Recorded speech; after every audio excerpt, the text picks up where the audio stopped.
So இன்னைக்கு இந்த வீடியோல பைசன் படத்துக்கு நான் அப்படி தான் பார்க்க போகிறோம். பைசன் மாரிசலோட டைரக்ஷனில் துருவ் விக்ரம் இந்த ஒரு படத்தை நடிக்கும் சார். இந்த ஒரு படத்துக்கு அப்புறமா நம்ம துருவ் விக்ரமுக்கு ஒரு மிகப்பெரிய அளவில் மார்க்கெட் ஓப்பன் வந்து ஆகும். அவரோட கரியரை கரெக்டாக அமைச்சிக்க ஒரு படமா இந்த ஒரு படம் இருக்கும் அப்படின்னு சொல்லிட்டு எல்லாருமே எக்ஸ்பெக்ட் பண்ணவும் செய்கிறோம்.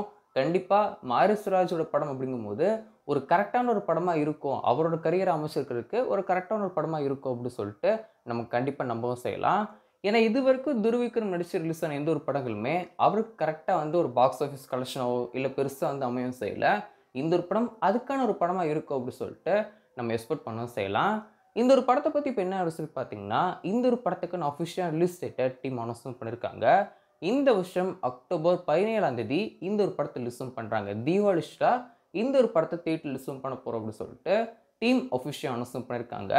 அண்ட் இதே ரிலீஸ் டேட்டில் தான், அதாவது இந்த தீபாவளி டேட்டில் தான் நம்ம சூர்யா சாரோட சூர்யா 45 திரைப்படத்தை ரிலீஸும் பண்ணுறாங்க. RJ Balaji and Suriya sir சேர்ந்து ஒரு படம் வந்து பண்ணுறாங்க இல்லையா, அந்த ஒரு படத்துக்கான ரிலீஸ் டேட்டுமே அந்த ஒரு படத்துக்கான ரிலீஸுமே தீபாவளிக்கு தான் ரிலீஸும் பண்ணணும் அப்படின்னு சொல்லி டீம் பிளான் பண்ணி வச்சிருக்காங்க.